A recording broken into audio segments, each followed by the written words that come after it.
Қайырлы кеш достар, сіздермен бүгін мен Нұрсұлтан, Нұрсұспенже каналында. Бүгін бізде стейк, өзіміздің Шымкент қаласының өнімдері. Шетелден бас жақтан шықтан алдыртқан жоқ. Біз мынау кішігірім рибайлар, уже мариновка істелініп қойған. Осы өзіміздің Шымкенттің магазиндерінен алынған. Мынау да тоже самый рибай, тоже кішкентай граммовкалар, примерно 300-350 грамм салмақ бойынша. Ал мынау бізде томагавк болған. Сүйек ұзын болса томагавк болады, кіші болса рибай болады. И рибай без костей деген бар. То же самое стейктің түрлері бөлінеді. Бізде мынау уже мариновный, мынау без мариновки. То есть жаңа еріттік. Қазір енді білетін болсаңыздар Нұсрет қазір енді жақсы танылған. Мынау бойынша соның золотой стейгін дайындайтын боламыз. Оның золотой стейгі бағасы біздің теңгемен 946 теңге шатаспасам, шол шамада тұратын болады. Бүгін біз мынау именно томагавкты, то есть үлкен рибайды золотой алтынмен қаптайтын боламыз. Арнаны видеоны до конца көріңіздер, потому что енді мен де бірінші мәрте істеп отырмын, стейктің түр-түрін дайындағам, бірақ именно золотой стейкті бірінші мәрте дайындап отырмын. Сол үшін видеоны до конца көріңіздер. Керектісін өздеріңіз алатын боласыздар. Және де каналға тіркеліп, әрине обязательно тіркеліп, қоңырауын басып, комментарий жазатын болыңыздар. Может, мен бір нәрсені дұрыс істемей жатырмын, может, дұрыс істеп жатырмын. Сол себепті комментарий жазу естен шықпасын. Каналға тіркелу және де қоңырауын басу естен шықпасын. Потому что қоңырауын баспасаңыздар, менің салып жатқан видеоларымды сіздер көре алмайсыздар. Уақытысында бірінші көре алмайсыздар. Сол үшін қоңырауын басып, каналға тіркелу естен шықпасын. Дальше кеттік. Енді өзім видеода жоқпын, конечно, бұл жерде көрсететін боламын. Мынау маринованный стейктер, бірақ тұздалмаған. Мен өзім лично қолданатын адыгейский тұз бұның составында. Бұның составында соль, қазақшасын оқи берейін, бұл енді қазақша контент болған соң.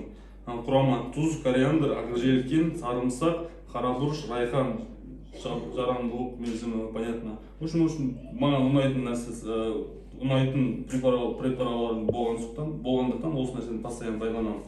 Так, бізде ешқайсы тұздалмаған, мынау уже маринованный. Өзімізге керекті шамада екі бетінде обязательно тұздаймыз. Үлкен стейк болған соң бұны көбірек тұздау керек болады. Бұның ішінде бұрышы барлығы болғандықтан аямай қоса беріңіздер, потому что соғыс шыққан кезде, қазір отқа салған кезде көбісі сол отпен бірге жанып кетеді, либо солмен бірге ағып кетеді.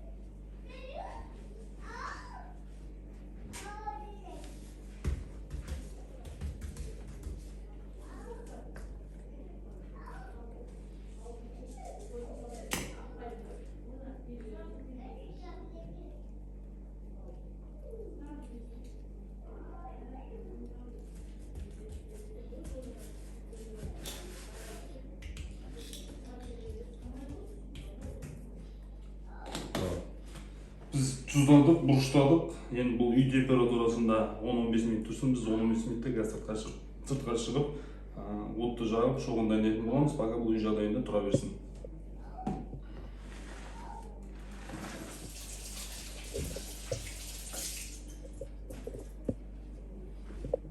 Бүгін керемет погода болып тұр. Мынау менің үйім. Қар керемет жауып жатыр. Бүгін ертең точно қар. Тізеден болмаса да, тізеге тобықтан асатын да точно қара болады. Енді бізге стейкке керек нәрсе. Мынау менің қазаным, барлықтарыңыз білетіндеріңіз, қазан болғанда грильница. Одан кейін менің газ баллоным. Бұл газ баллонды мен чисто алған қазанға, руджикқа, жалпы пайдаланғанға, демалысқа шыққанға керек нәрсе болған соң алдым. Мына нәрсе көп адамдар сұрайды, не нәрсе айтады. Руджик деп аталады, то есть үстіне уголь салынады. Осының астына от жақсаң, уголь тез қызады. Сол себепті осы нәрсе өзіме керекті, уақыт үнемдеу үшін алынған нәрселер. Мен қазір от жағамын.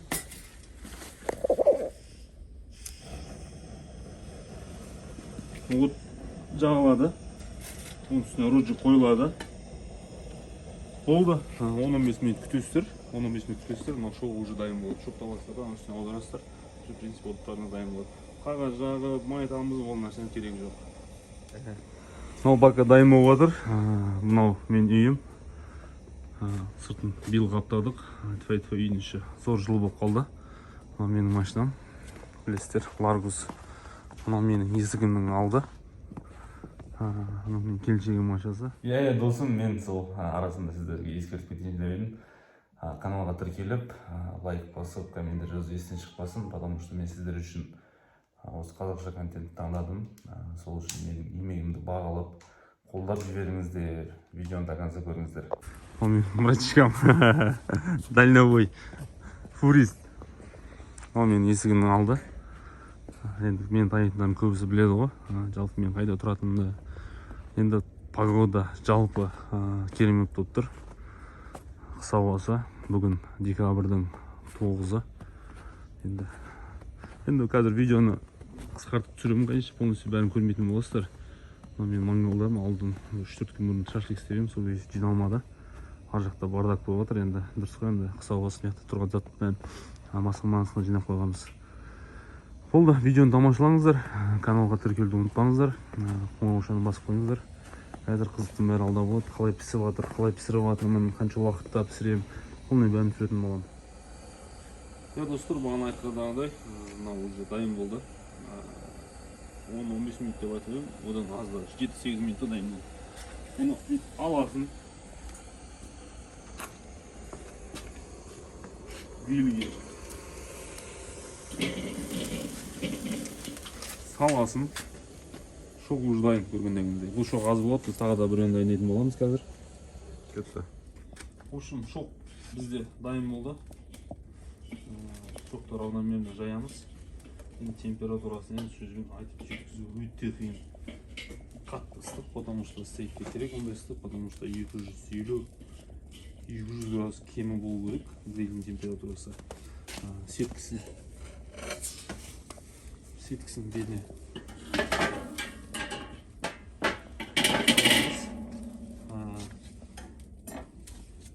полный қызу керек, ішін бәрі температура жинау керек.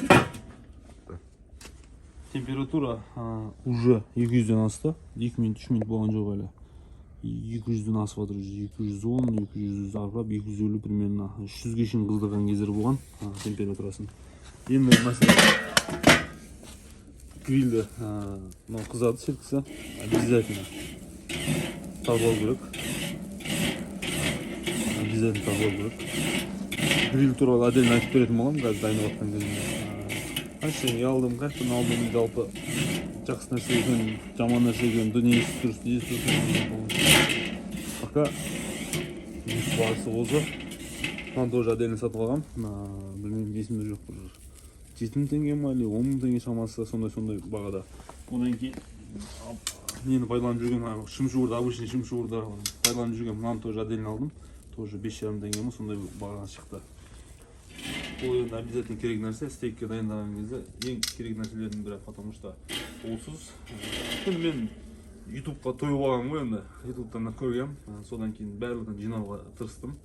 Именно етке, кулинарияға қатысты нәрселердің барлығын.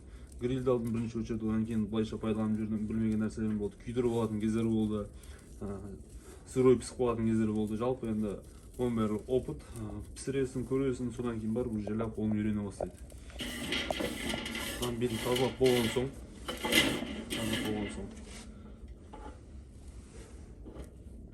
стейкті уже сала берсек болады. Бағана уже мариновать етіп қойғанбыз. Бағана айтқандағыдай, мынау тоже мес өнімдер, мынау кішігірім размері, мынау үлкен размер. Бірінші очередь нан саламыз да, нанын жақсылап пісіріп аламыз, потому что мынау жұқа болған соң тез піседі. То же самое шашлыкта. Соңынан салатын боламыз, тоже ол утка, уже маринованный дайын, тоже тез пісетін болады. Ең басты мәселе бұл қазақша контент, мынау әр видеода болатын болады. Так, енді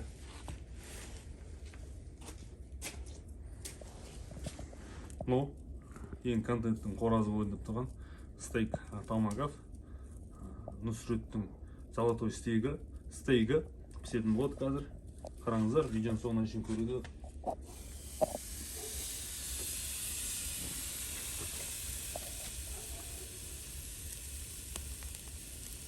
Енді қазір шіле әдемі емес болып тұр ғой, сырой болған соң. Сәлден соң бір бет піседі. Уақыт засекать еттік примерно. Примерно бұл қалың болған соң 10-13 минут шамасында пісетін болады. Бір бетін 2 минут, 2,5 минут пісіреміз, екінші бетін 2,5 минут пісіреміз. Одан кейін 1,5 минуттан айналдырып отыратын боламыз. Температура 250 градус көрсетіп тұр. Түтін шығып жатқаны көрініп тұр ма? Түтін шықты деген сөз, значит процесс жүріп жатыр деген сөз. Осыған тоже мән беріңіздер. Иісін айта алмаймын, иісін видеода бере алмаймыз. Иісін айта алмаймын енді. Уже басталды процесс. Менде еще үйде розмарин өсіп жатқан есен шығып кетті ғой. Міне розмариндерім. Так, былтыр отырғызғам. Осын бір талын алсақ болады, в принципе. Қазанаға кішкене дәм бергенге. Розмарин. Бағана айтқандағыдай процесс жүріп жатыр. Түтін бар. Уже бір айналдырып қойдым. Так.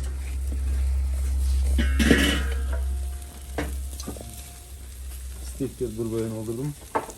Мынауымыз пісіп жатыр. Жағасаңшы бұл сетті. Шашыртеміз пісіп жатыр. В общем, мына границаны по полной программе пайдаланушыңыздар болады ғой. Шашыртып түсіре бересіздер.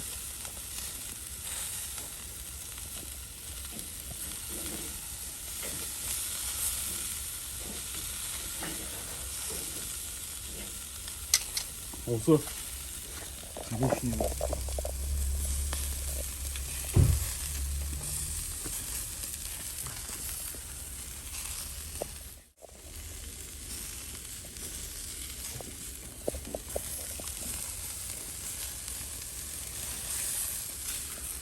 иісін енді айта алмаймын.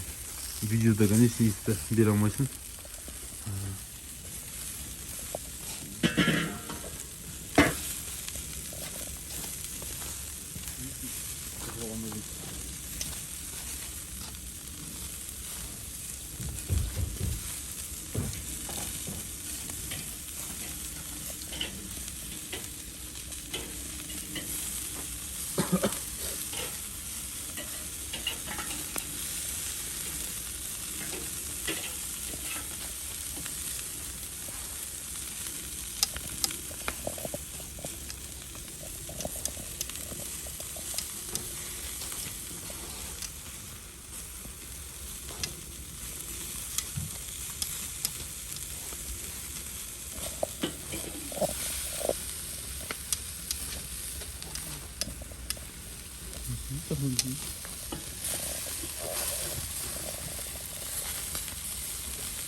Sonuçta normal. Какие вот Тушник. Тушник.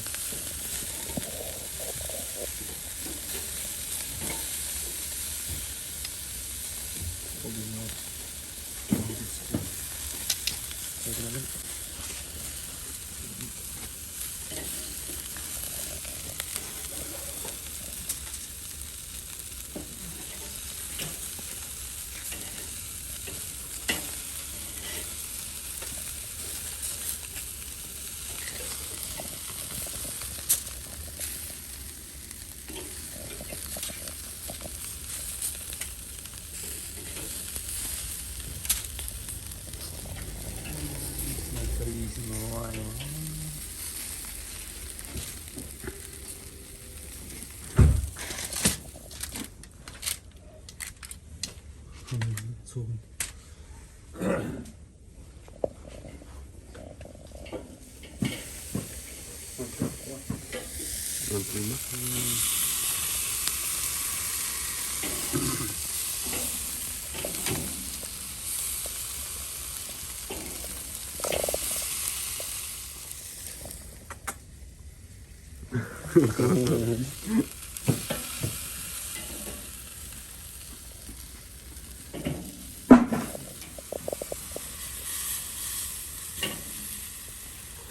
Ең қызығы, мынау специально мен алдырттым. Өте аз количество екен. Әжептәуір ақша тұрады екен. Енді қызығы. Мен өзім лично жеп көрген жоқпын. Енді жейтін боламыз.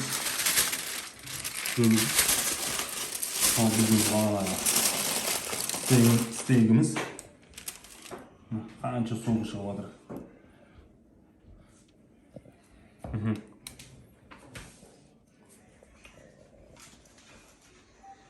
Қызық деп жатқан нәрсем. Мына нәрсе. Енді мощный контент болады. Алға. Бір өзі алтыннан жинап отыр стейкті.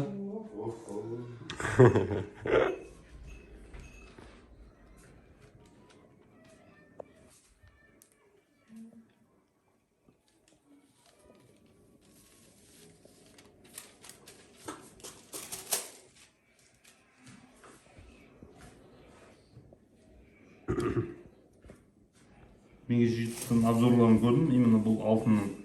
На самом деле ішінде алтынның.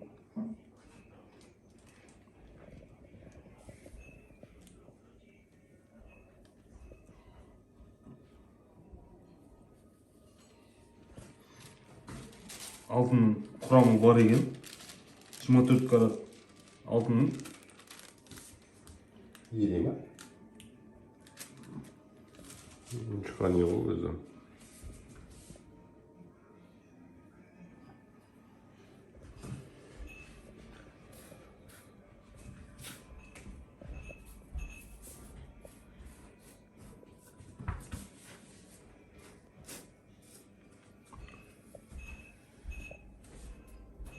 Суп қалай ма?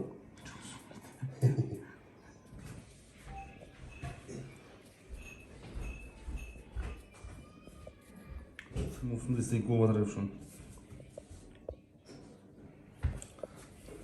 Алдын өзі жақсылап. Суың бәрі шығып жатыр. Ошын бұл золотой стейк болды. Вай, айдамайын енді. Ақыр алтыннан жесек, бәрінің алтыннан жейік. Стейктің бәрі алтыннан болсын. Шашлик енді алтын шашлик керек емес ол.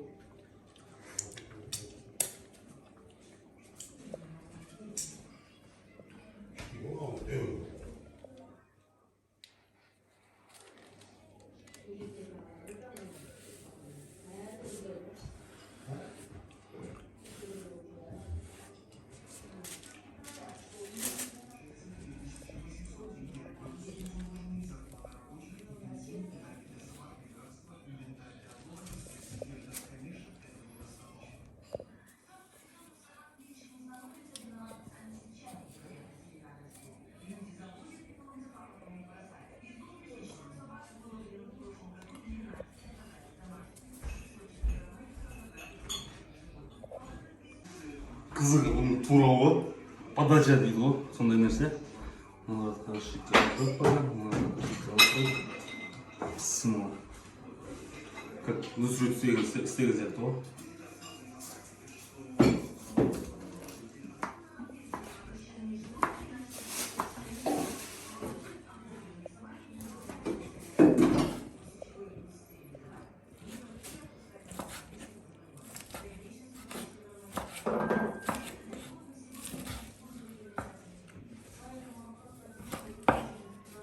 Алтын ауызға кіріп қалған бәле болмай ма? Сүйдігінің алдында ғой, желінетін алдында.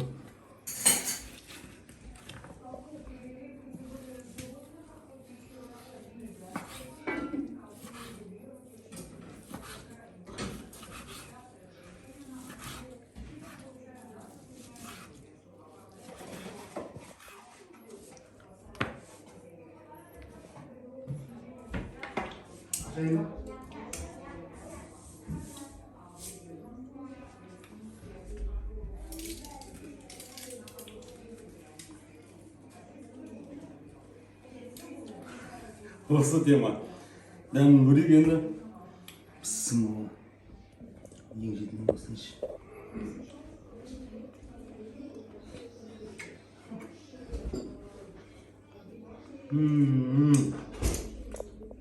Айтып өтсем, Tamam, все жасалған келіңіздер. Кешкі ас дайын. Алтын стейктен.